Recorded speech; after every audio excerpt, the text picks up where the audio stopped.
Hello everybody student. आप सभी का स्वागत है बेटा BNP nursing education competition classes में।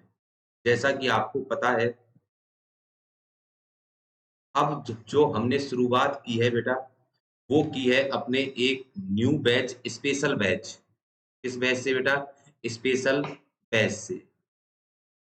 ठीक है। इस बैच का जो हमने टारगेट रखा है, इस बैच का जो टारगेट रखा है वो रखा है यूपी पीएससी को क्या करना बेटा? टारगेट करना। जो स्टूडेंट, जो विद्यार्थी, ठीक है बेटा, जो यूपी पीएससी कंपटीशन की तैयारी कर रहे हैं, उनको इस एमसीक्यू सेशन के से बेटा बहुत ही अच्छा क्या होगा? बेनिफिट्स होगा। ठीक है। तो अब ये हमारी जो यूपी पीएससी की स्पेशल क्लासेस हैं, वो अब कंटिन्यू अब हमारे नर्सिंग एजुकेशन प्लेटफॉर्म पर क्या होंगी बेटा? डेली की डेली आएगी। ठीक है। तो हम इसकी शुरुआत कर रहे हैं बेटा एक नए थॉट, एक नई एनर्जी के साथ। आज का जो हमारा थॉट है डियर, वह है कि जीवन में हर बड़ा लक्ष्य बड़ा बलिदान मांगता है। Very good. बहुत अच्छी बात है बेटा कि जीवन में जितना बड़ा लक्ष्य होगा उतनी ही ज्यादा क्या होगी? मेहनत होगी। और याद रखना बेटा, मेहनत के बिना सफलता हासिल नहीं हो सकती। अगर आपको अपने लक्ष्य को प्राप्त करना है, तो यकीनन आपको रियल में क्या करनी होगी? मेहनत करनी होगी। अपने माँ-बाप के सपने को पूरा करना होगा, अपने भाई-बहन के सपने को पूरा करना होगा। और इसी के साथ बेटा हम अपना एमसीक्यू सेशन स्टार्ट कर रहे हैं। आज का ये रहा पहला क्वेश्चन बेटा आपकी स्क्रीन पर। क्वेश्चन को पढ़ें और आंसर करें। क्वेश्चन को पढ़ें और आंसर करें। बहुत ही अच्छा क्वेश्चन है। ठीक है। ऐसे ही क्वेश्चन बेटा आपको यूपी पीएससी एग्जाम में देखने को जरूर मिलेंगे। ठीक है। तो क्वेश्चन है बेटा हमारा कौन सा? कि high concentration of oestrogen in blood. कि जब ब्लड के अंदर एस्ट्रोजन का लेवल या एस्ट्रोजन की जो कंसंट्रेशन है वो क्या हो जाए? ज्यादा हो जाए, तब क्या होगा? तब मतलब कौन सा अफेक्ट होगा बेटा? ठीक है। जब हाई कंसंट्रेशन हो जाती है, ठीक है, तो सबसे पहले वन बाय वन हम पढ़ते हैं कि भाई इसमें कौन से ऑप्शन हट रहे हैं। सबसे पहले देखो, आंसर तो मैं आपको बता दूंगा बेटा कि भाई आंसर क्या है, पर हमें ये देखना है कि बाकी के 3 ऑप्शन इस क्वेश्चन के आंसर क्यों नहीं है। तो सबसे पहले डी ऑप्शन देखो, is one cause of osteoporosis.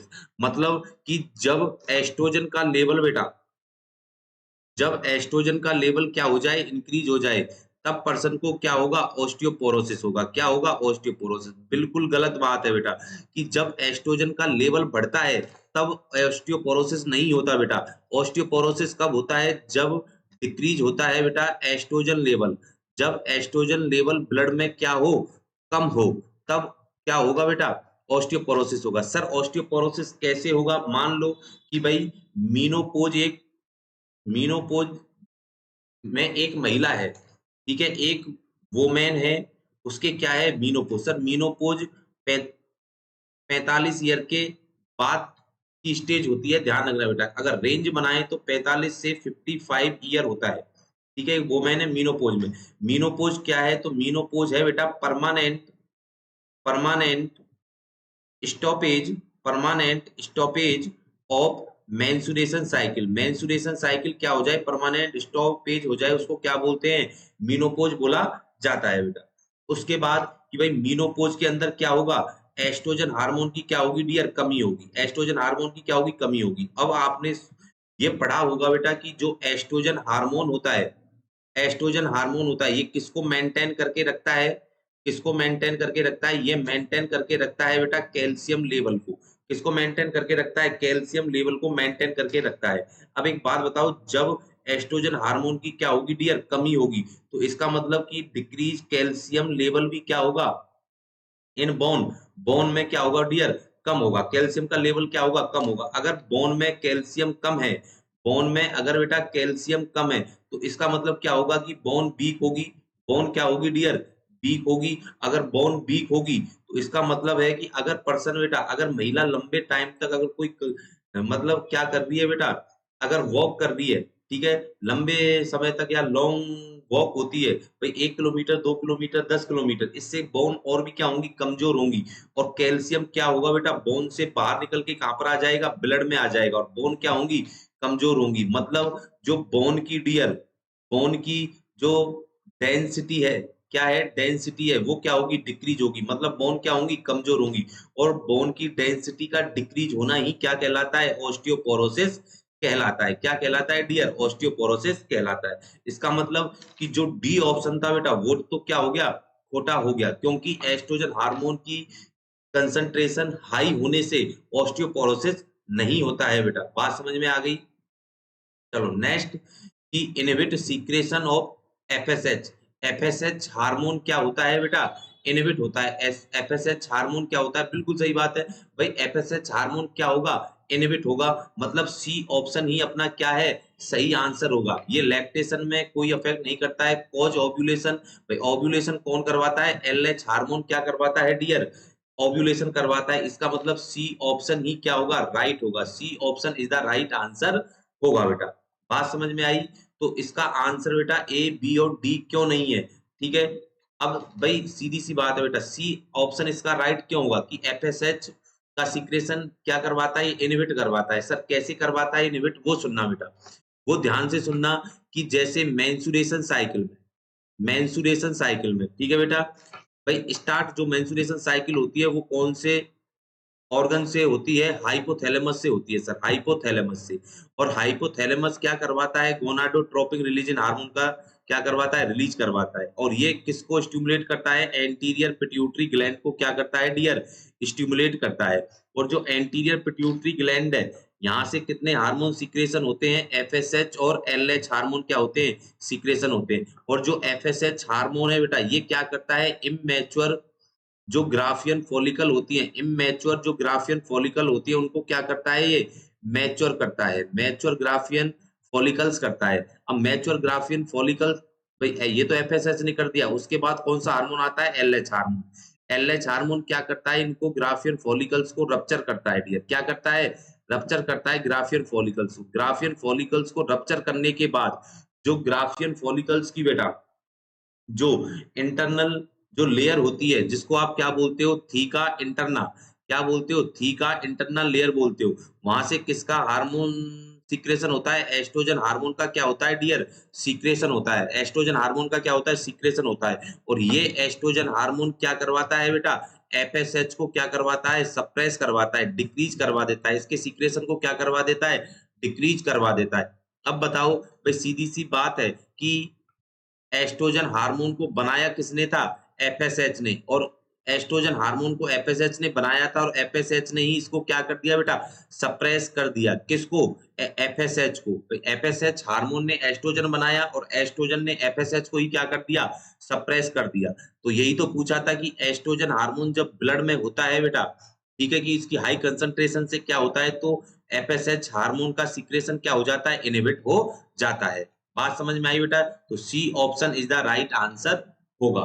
ठीक है तो ये क्वेश्चन था बेटा किसका एक्सप्लेनेशन था इस क्वेश्चन का कि भाई बाकी के 3 ऑप्शन क्यों नहीं है और एक ऑप्शन क्यों है, इसका रीजन भी हमने आपको बेटा दे दिया। ठीक है तो नेक्स्ट क्वेश्चन की तरफ मूव करते हैं बेटा। ये रहा नेक्स्ट क्वेश्चन आपकी स्क्रीन पर। क्वेश्चन को पढ़े और आंसर करें बेटा, स्टार लगा लेना क्वेश्चन को, स्टार लगा लेना बेटा, 5 स्टार का सम्मान देना क्वेश्चन को। बहुत ही इंपॉर्टेंट क्वेश्चन है और प्रीवियस एग्जाम में पूछा जा चुका है।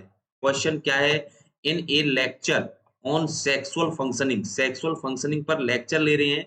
Nurse plan to include the fact that ovulation occur when, मतलब कि सेक्सुअल फंक्शनिंग पर लेक्चर ले रहे हैं और तो नर्स बेटा क्या इंक्लूड करती है मतलब अपने टीचिंग प्लान में क्या इंक्लूड करती है कि ओव्यूलेशन किस कारण होता है। भाई ओव्यूलेशन क्यों होता है सिर्फ ये पूछा है बेटा। ठीक है अब इसमें क्या होगा तो वन बाय वन हम पढ़ लेते हैं। तो मैं आपको बता दूं बेटा कि जो ओव्यूलेशन है ठीक है कल भी मैंने प्रीवियस क्लास में ये बताया था कि ओव्यूलेशन कैसे होता है क्या होता है कौन सा हार्मोन रेस्पॉन्सिबल होता है।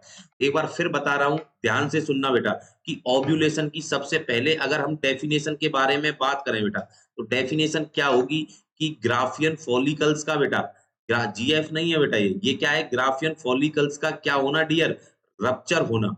रप्चर होना किससे रप्चर होना भाई कौन रप्चर कराता है एलएच हार्मोन रप्चर कराता है। कौन कराता है एलएच हार्मोन रप्चर कराता है। ठीक है तो उसको हम क्या बोलते हैं। और जैसे ही एलएच हार्मोन ग्राफियन फॉलिकल्स को रप्चर कराएगा तो किसका फॉर्मेशन होगा डियर ओवम का फॉर्मेशन होगा। किसका फॉर्मेशन होगा? ओवम का फॉर्मेशन होगा। ठीक है? और ओवम का जो एक्चुअल जो बेटा भाई स्पर्म जिसको फर्टिलाइज करता है बेटा, उसको हम क्या बोलते हैं? सेकेंडरी oocyte बोलते हैं। क्या बोलते हैं? सेकेंडरी oocyte बोला जाता है बेटा। क्या बोला जाता है? सेकेंडरी oocyte बोला जाता है। बात समझ में आ गई बेटा यहाँ तक? ठीक है कि ओव्यूलेशन क्या होता है? दूसरा भाई कौन सा हार्मोन रेस्पॉन्सिबल है ओव्यूलेशन के लिए? एलएच होता है। ध्यान रखना बेटा, कौन सा होता है? एलएच होता है। ठीक है, तो ओव्यूलेशन क्या होता है और कौन सा हार्मोन? तो ध्यान रखना बेटा कि ओव्यूलेशन कौन से डे पर होता है। मैं फिर बता रहा हूं बेटा, यदि मान लो 28 दिन की क्या है? मेंस्ट्रुएशन साइकिल है। 28 दिन की क्या है? मेंस्ट्रुएशन साइकिल है। तो ओव्यूलेशन का जो डे होगा डियर, ओव्यूलेशन का जो डे होगा वो होगा 14 डेज पर। कब होगा? 14 डेज डे होगा। ध्यान रखना, अगर 28 दिन की मेंस्ट्रुएशन साइकिल है तब। ठीक है, तो 14वें दिन पर क्या होगा? फर्टिलाइजेशन। अब 14वें दिन मानो कि 28 दिन की क्या है? Menstruation cycle. 14वें दिन क्या होगा यहाँ पर बेटा? ओव्यूलेशन। तो ध्यान रखना कि 13वें दिन पर जो एलएच हार्मोन होता है बेटा, क्या होता है? एलएच हार्मोन होता है, ल्यूटिनाइजिन हार्मोन होता है। वो अपने किस पे होता है बेटा? पीक लेवल पे होता है। वो अपने किस पे होता है? पीक लेवल पे होता है। सबसे ज्यादा लेवल होता है उस समय, और उस समय ही फीमेल की जो बॉडी का टेम्परेचर है वो क्या होता है? इंक्रीज होता है। हालांकि प्रेगनेंसी में बॉडी का टेम्परेचर इंक्रीज रहता है बेटा फीमेल का। सर वो क्यों रहता है? क्योंकि ध्यान रखना बेटा कि जब T3 एंड T4 हार्मोन क्या होते हैं? इंक्रीज होते हैं। और बीएमआर रेट क्या होती है डियर? इंक्रीज होती है। और बीएमआर रेट इंक्रीज होगी तो बॉडी का टेम्परेचर भी क्या होगा डियर? इंक्रीज होगा। बॉडी का टेम्परेचर भी क्या होगा? इंक्रीज ही होगा बेटा। बात समझ में आई? तो 14वें मतलब 13वें दिन पर क्या होगा? पीक लेवल पर होगा एलएच हार्मोन। ठीक है बेटा, एलएच हार्मोन पीक लेवल पर होगा, जिसको हम क्या बोलते हैं? एलएच सर्ग बोलते हैं। क्या बोलते हैं? एलएच सर्ग बोला जाता है। बात समझ में आई? तो इस क्वेश्चन का आंसर अब देखते हैं बेटा, वन बाय वन ऑप्शन पढ़ते हैं। क्या होगा कि endometrial ball is slugs of, मतलब जब एंडोमेट्रियल बॉल क्या होगी बेटा? बाहर निकलेगी, तब क्या ओव्यूलेशन होगा? बिल्कुल बकवास बात है बेटा, ये तो कब होता है? मेंस्ट्रुएशन साइकिल में।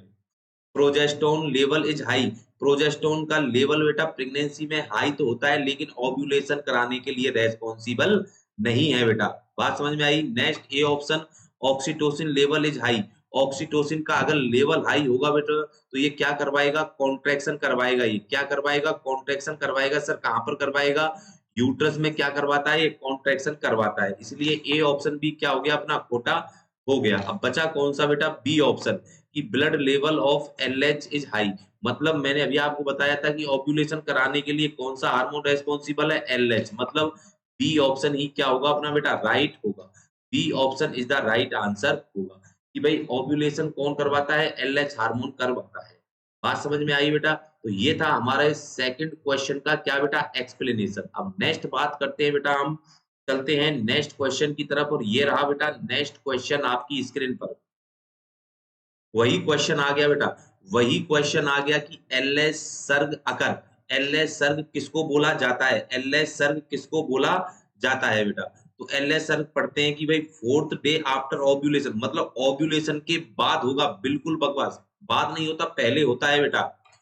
नेक्स्ट बी ऑप्शन क्या कहता है? During ovulation. अब बताओ जब ओव्यूलेशन हो रहा है तो एलएस सर्ग होने से फायदा क्या है? बी ऑप्शन भी क्या हो गया बेटा? खोटा हो गया। नेक्स्ट 24 आवर आफ्टर ओव्यूलेशन, मतलब ओव्यूलेशन के 24 घंटे के बाद। ये तो बहुत ही ज्यादा बकवास ऑप्शन है बेटा। तो अब बचा कौन सा? ए बी और डी तो खोटे हो गए बेटा। बचा कौन सा? सी ऑप्शन ही क्या होगा? राइट ऑप्शन होगा बेटा, क्योंकि 24 घंटे पहले, ओव्यूलेशन के 24 घंटे पहले क्या होता है डियर? एलएस सर्ग होता है। 24 घंटे पहले होगा तो इसका मतलब है 13वें दिन होगा बेटा। कब होगा? 13वें दिन होगा। और जब 13वें दिन होगा तो इसका मतलब डियर क्या होगा? क्या होगा कि बॉडी का टेम्परेचर, फीमेल की बॉडी का टेम्परेचर भी क्या होता है डियर? उस समय इंक्रीज होता है। ध्यान रखना, ठीक है। और फिर 14 डेज मतलब 14वें दिन पर क्या होगा? ओव्यूलेशन होगा बेटा। बात समझ में आई? तो इस क्वेश्चन का राइट आंसर क्या है बेटा? C option is the right answer होगा। ठीक है, इस क्वेश्चन का एक्सप्लेनेशन मैंने प्रीवियस क्वेश्चन में दे दिया है बेटा। तो इस क्वेश्चन का सिर्फ आंसर हमें देखना था और राइट करना था। ठीक है, नेक्स्ट क्वेश्चन ये रहा आपकी स्क्रीन पर। क्वेश्चन को पढ़ें और आंसर करें बेटा। मेंस्ट्रुएशन साइकिल से रिलेटेड क्वेश्चन है बेटा, तो आंसर करें। आंसर करें बेटा, मेंस्ट्रुएशन साइकिल से रिलेटेड क्वेश्चन है।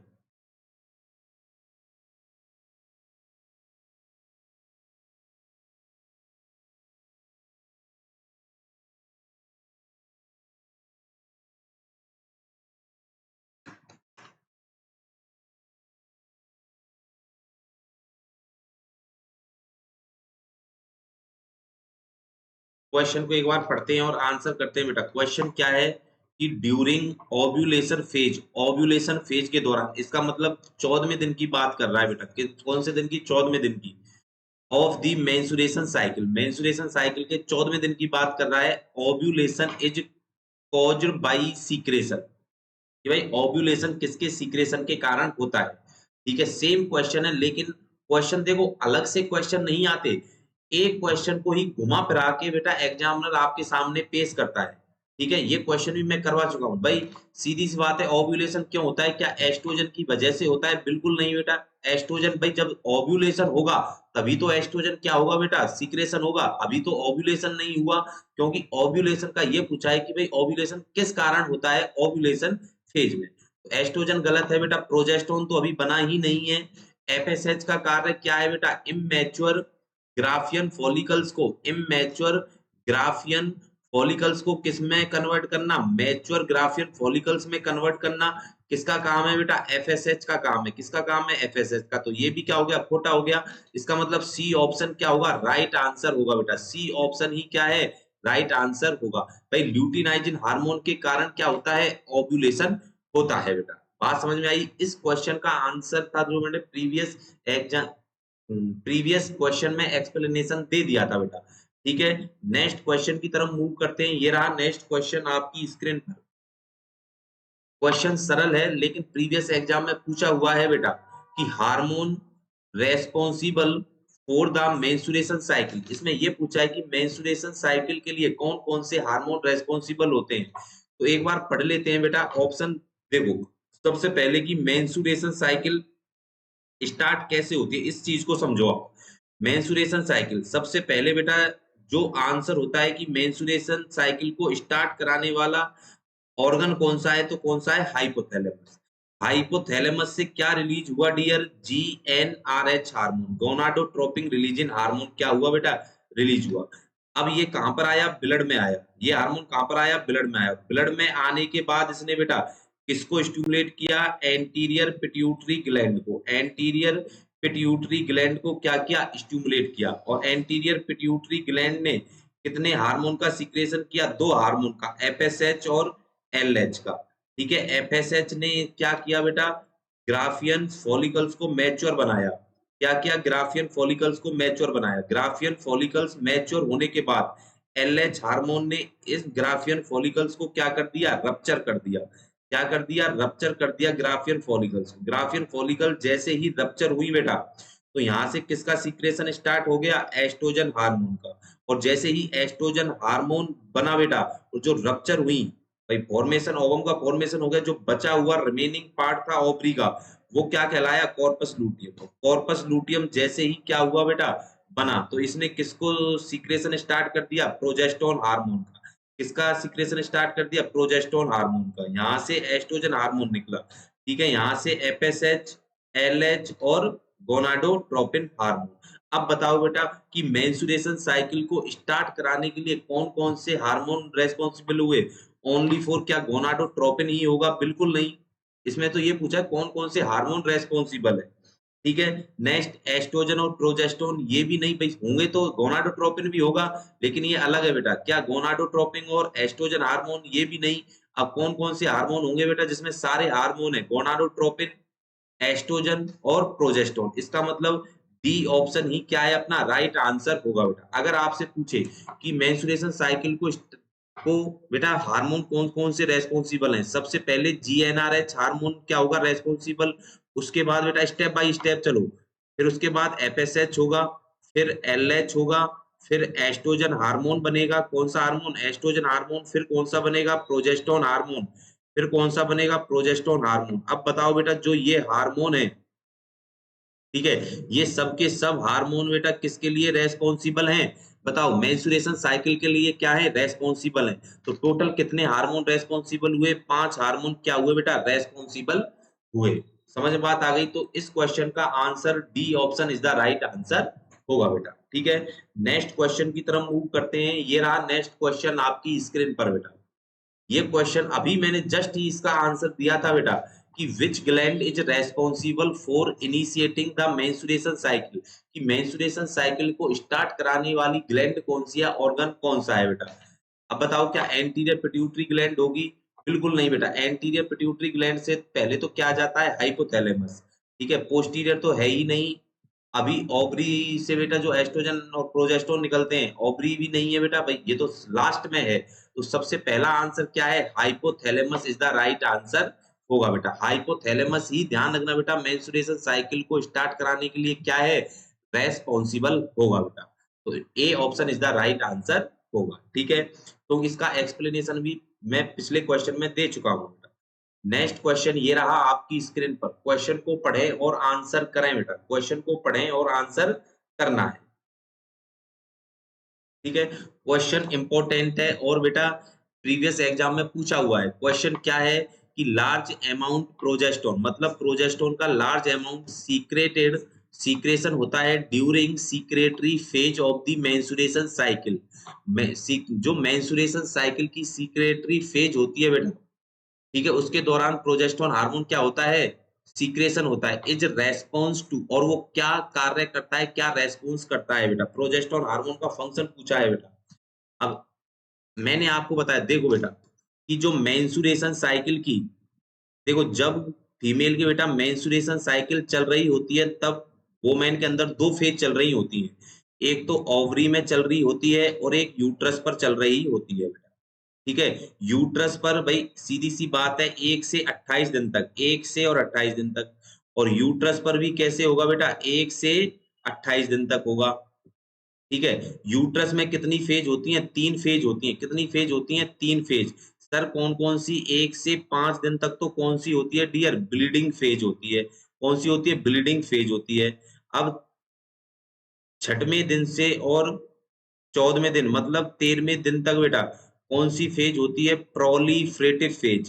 कौन सी होती है, प्रोलीफरेटिव फेज होती है। ठीक है, 15, अब 14वें दिन पर तो ओव्यूलेशन फेज होती है, 15वें दिन से और 28वें दिन तक कौन सी फेज होती है डियर, सीक्रेटरी फेज होती है। कौन सी फेज होती है, सीक्रेटरी फेज। ओवरी में सिर्फ बेटा दो ही फेज चलती हैं, 1 से 5 दिन तक। ध्यान रखना बेटा, जब यूट्रस के अंदर ब्लीडिंग फेज चल रही होती है तो ओवरी में कोई फेज नहीं चल रही होती है। छठवें दिन से और 14वें दिन तक बेटा कौन सी फेज चल रही होती है, यहाँ पर कौन सी फेज होगी डियर, तो यहाँ पर होगी फॉलिक्यूलर फेज। कौन सी होगी, फॉलिक्यूलर फेज होगी। और 15वें दिन से और 28वें दिन तक कौन सी फेज होगी, ल्यूटियल फेज होगी। कौन सी फेज होगी डियर, ल्यूटियल फेज होगी। बात समझ में आ रही है। ठीक है, अब जब प्रोजेस्टेरोन बेटा जब यहाँ से कॉर्पस लूटियम कौन सी फेज में बनता है, ल्यूटियल फेज में बनता है। ठीक है, ओवरी की ल्यूटियल फेज में बनता है। ध्यान रखना क्या, कॉर्पस लूटियम। अब कॉर्पस लूटियम बन गया तो ये क्या सीक्रेशन करवाएगा, प्रोजेस्टेरोन। अब एक बात बताओ कि जब प्रोजेस्टेरोन कॉर्पस लूटियम कौन सी फेज में बनता है, 15वें दिन से और 28वें दिन पर, मतलब ल्यूटियल फेज पर। जब ओवरी में ल्यूटियल फेज चल रही होती है तो यूट्रस के अंदर कौन सी फेज चल रही होती है बेटा, सीक्रेटरी फेज। अब प्रोजेस्टेरोन यहाँ से तो रिलीज हो जाएगा और एक्शन कहां पर आकर करेगा बेटा, यूट्रस पर आकर करेगा। कहां पर करेगा, यूट्रस पर। और यूट्रस में कौन सी फेज चल रही होती है, सीक्रेटरी फेज। मतलब सीक्रेटरी फेज का मतलब है बेटा यहाँ पर क्या बन रही होती है, उस समय एंडोमेट्रियम बन रही होती है। क्या बन रही होती है, एंडोमेट्रियम। ठीक है, तो एंडोमेट्रियम को बनाने के लिए कौन रेस्पॉन्सिबल है डियर, कौन रेस्पॉन्सिबल है, प्रोजेस्टेरोन हार्मोन ही क्या होता है, रेस्पॉन्सिबल होता है। बात समझ में आई। ठीक है, ये था इस क्वेश्चन का बेटा बहुत ही प्यारा एक्सप्लेनेशन। ध्यान रखना, अब आंसर आपको अपने आप यहाँ पर ऑप्शन पढ़ते ही मिल जाएगा। ऑप्शन आप पढ़ते हैं बेटा, पहला ऑप्शन पढ़ते हैं, the onset of ovulation. Ovulation को स्टार्ट कराने के लिए तो एलएच है, तो इसका मतलब प्रोजेस्टेरोन तो है ही नहीं बेटा।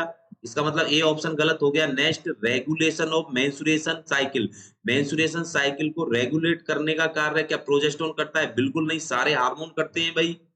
इंसिडेंस ऑफ कैपिलरी फ्रेजिलिटी, भाई जो कैपिलरी जो ब्लड वेसल्स होती हैं छोटी-छोटी, उनकी फ्रेजिलिटी का इंसिडेंस का कार्य बिल्कुल नहीं बेटा। तो ए, बी और सी ऑप्शन अपने खोटे हो गए बेटा। राइट आंसर क्या है? Sustaining the thick endometrium of the uterus.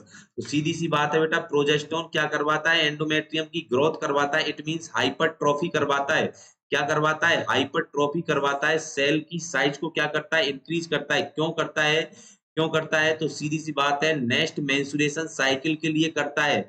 अगर मान लो फर्टिलाइजेशन हो गया तो एंडोमेट्रियम को बेटा मैच्योर करने के लिए, हाइपरट्रॉफी करने के लिए भी क्या है? प्रोजेस्टेरोन की जरूरत पड़ेगी। तो दो कार्य, एक तो नेक्स्ट मेंस्ट्रुएशन स्टार्ट कराने के लिए और या फिर इम्प्लांटेशन के लिए क्या होता है बेटा? रेस्पॉन्सिबल होता है। बात समझ में आई बेटा? ए बी सी क्यों नहीं है और डी अपना आंसर क्यों होगा? तो D option is the right answer होगा बेटा। ठीक है, तो ये था बेटा इस क्वेश्चन का बहुत ही अच्छा एक्सप्लेनेशन। ठीक है, तो ध्यान से पढ़े बेटा और आंसर करना है आपको हर क्वेश्चन का। ठीक है, नेक्स्ट क्वेश्चन ये रहा बेटा आपकी स्क्रीन पर। क्वेश्चन को पढ़ें और आंसर करें। ये क्वेश्चन बेटा मैं आपको बताता हूँ, ये क्वेश्चन एक बार पीजीआई रोहतक में पूछा हुआ क्वेश्चन है। पीजीआई रोहतक में पूछा हुआ क्वेश्चन है बेटा प्रीवियस एग्जाम में। कि रोहतक पीजीआई में एग्जाम हुआ था, उसमें ये पूछा गया था बेटा कि cork screw shape endometrial gland is seen in, मतलब इसके लिए भी कौन सा हार्मोन रेस्पॉन्सिबल होता है? प्रोजेस्टेरोन। वही बात है बेटा, कौन सी बात है? वही बात है कि प्रोजेस्टेरोन हार्मोन। ठीक है, प्रोजेस्टेरोन हार्मोन। ठीक है, कि भाई प्रोजेस्टेरोन जो हार्मोन होता है वो बेटा क्रॉक स्क्रू शेप की जो एंडोमेट्रियम को क्या करवाता है? हाइपरट्रॉफी करवाता है। तो उसकी शेप कैसी हो जाती है? कॉर्क स्क्रू शेप हो जाती है। कैसी हो जाती है? Cork screw shape. तो वो कौन सी फेज में होती है? तो लेट सिक्रेटरी फेज में बिल्कुल नहीं होगा। तो बेटा सिक्रेटरी फेज में, लेकिन लेट नहीं होगा, है ना?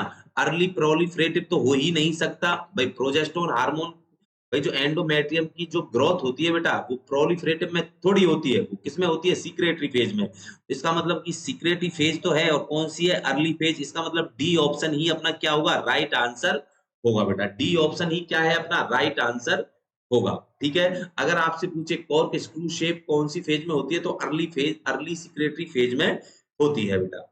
ठीक है, तो क्वेश्चन को स्टार बना लेना बेटा। क्वेश्चन को 5 स्टार बनाकर चलना है आपको, बहुत ज्यादा इंपॉर्टेंट क्वेश्चन है।